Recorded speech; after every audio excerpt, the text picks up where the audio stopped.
اللہ تعالیٰ کو وہ زمین کا حصہ بھی پیارا لگا، پسند آیا جہاں حضور کے قدم لگے، اور اللہ تعالیٰ آپ کو مدینہ شریف لے جائے، مسجد نبی کی با ادب زیارت کریں، سرکار کی بارگاہ کی حاضریاں ہوں، تو مدینہ شریف میں مسجد نبی میں مسجد کا ایک حصہ ہے جس کو کہا جاتا ہے ریاض الجنہ۔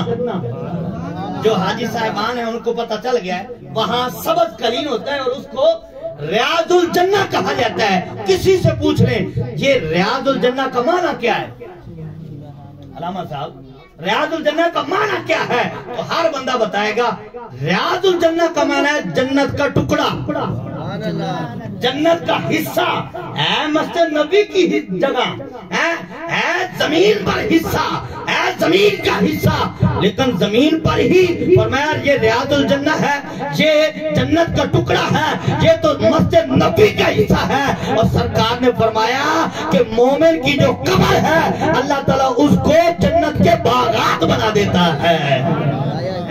جہاں مومن آرام کر رہا ہے، ایک عام مومن کلمہ پڑھنے والا مسلمان، فرمایا اس کی قبر جو ہے اللہ تعالیٰ جنت کے باغ بنا دیتی ہے۔ جب رب کی رحمت سے ایک مومن کی قبر جو ہے وہ جنت کی باغ ہو سکتی ہے تو اللہ کے ولی کا مقام پھر کیا ہوگا۔ تو حضرات گرامی وہ حصہ جنت کا ٹکڑا ہے۔ ہاں جی، اب مفسرین سے پوچھئے، علماء سے پوچھئے کہ ساری مسجد نبی مسجد ہی ہے، ہاں جی ساری جگہ برکت والی ہے، لیکن یہ حصہ توجہ رکھنا، یہ حصہ ریاض الجنہ کیوں ہے؟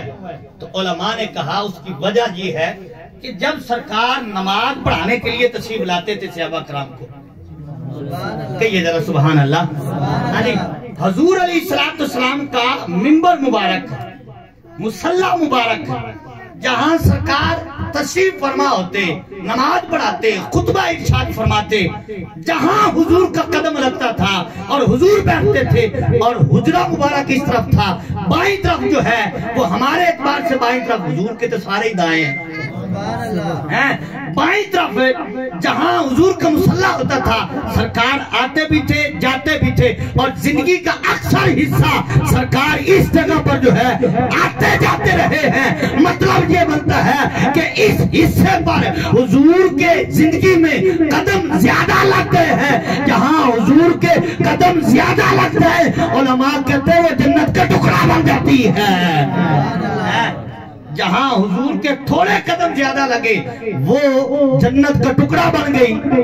ہاں جی، اور پھر یہ علامہ بہقی نے اس روایت کو نقل کیا کہ حضور علیہ السلام خطبہ ارشاد فرماتے تھے، اور شروع آغاز میں جب سرکار ہجرت کر کے مدینہ سے تشریف لائے تو سرکار کھجور کا ایک خشک تنے کے ساتھ ٹیک لگا کر سرکار خطبہ ارشاد فرماتے تھے۔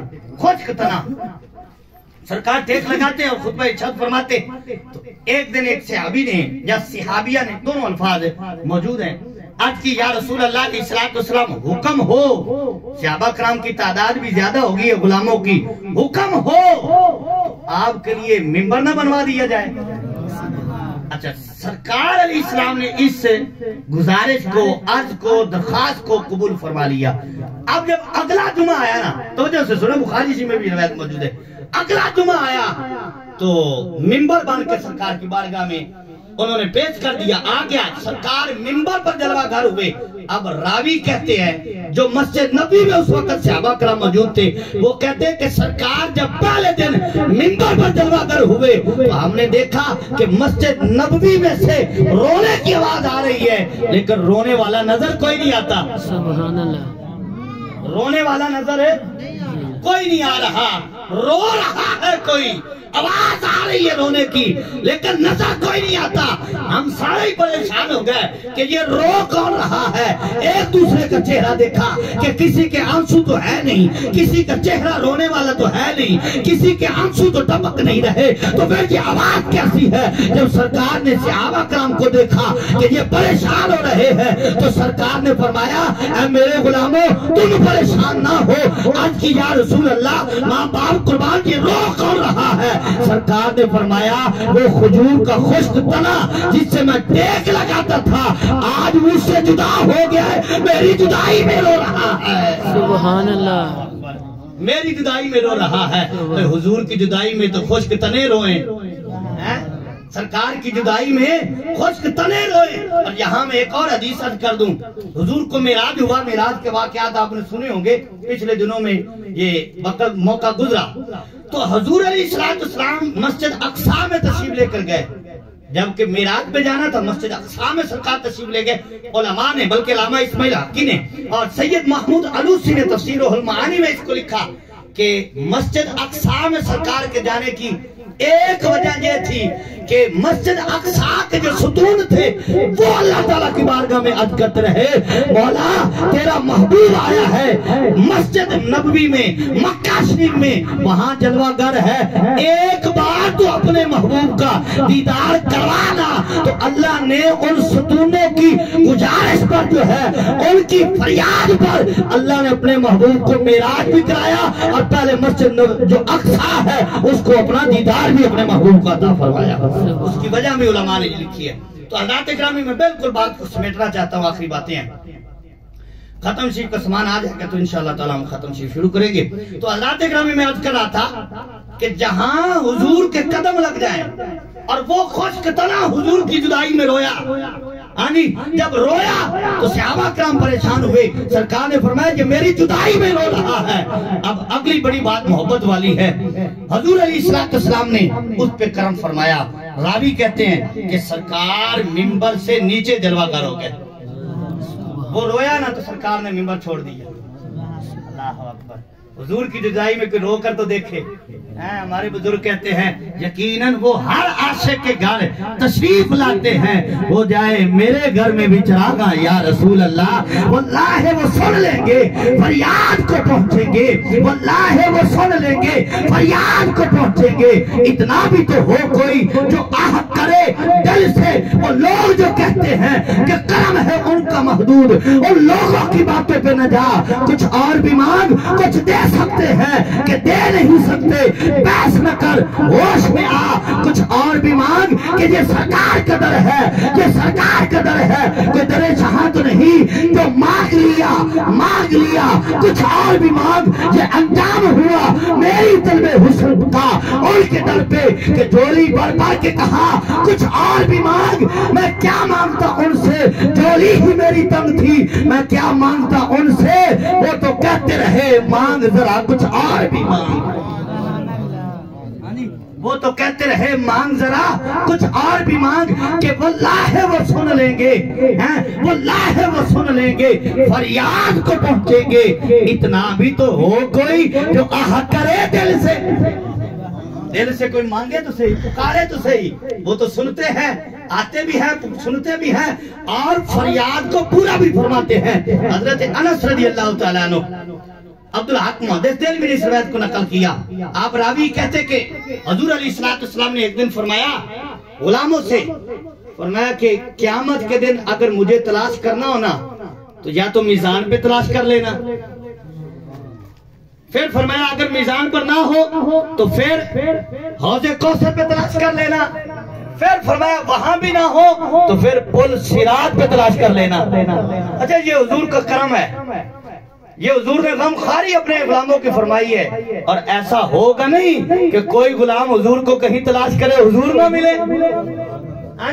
لیکن سرکار علیہ السلام نے فرمایا حوض کوثر پر یا میزان پر یا جو ہے وہ پل صراط پہ جو ہے میں تمہیں مل جاؤں گا. تو حضرت انس کہتے ہم نے عرض کی یا رسول اللہ اگر کوئی غلام آپ کا تلاش کرتا کرتا آپ اس کو کہیں نہ ملے نہ پل صراط پر نہ حوض کوثر پر نہ میزان پر ایسا ہوگا تو نہیں. لیکن حضرت انس کا یہ سوال حضور علیہ السلام کی بارگاہ ہمیں عرض کرنا غلاموں کی تسلی کے لیے تھا.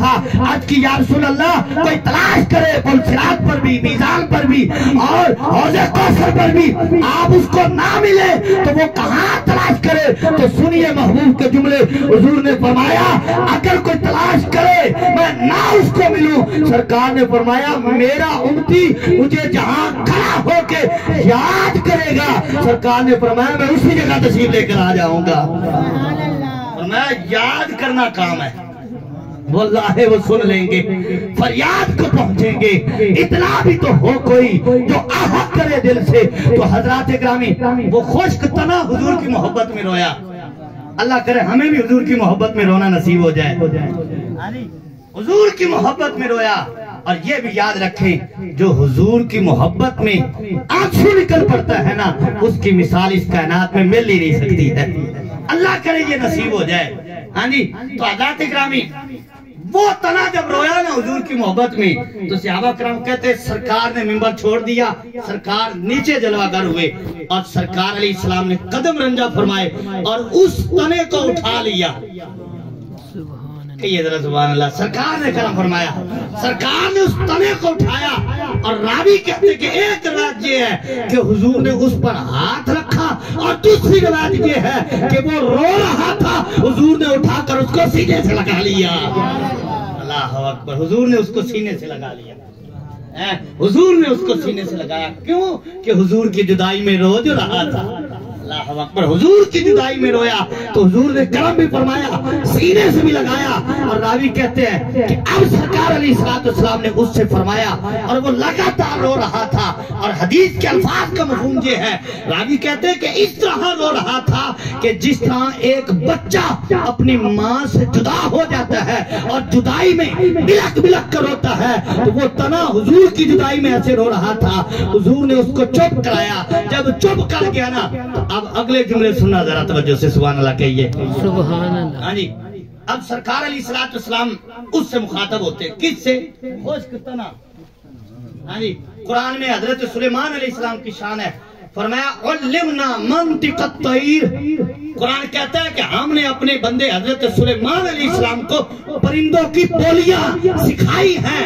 یہ تو حضرت سلیمان علیہ السلام کی شان ہے کہ وہ پرندوں کی بولیاں جانتے ہیں، لیکن تیرے اور میرے آقا کی یہ شان ہے، حضور درختوں کی بولیاں بھی جانتے ہیں، پتھروں کی بولیاں بھی جانتے ہیں۔ سب سے اعلیٰ ہو اعلیٰ ہمارا نبی، سب سے بالا ہو اعلیٰ ہمارا نبی، اپنے مولا کا پیارا ہمارا نبی، دونوں عالم سے دولا ہمارا نبی، خلق سے اولیاء، اولیاء سے رسول اور رسولوں سے اعلیٰ ہمارا نبی۔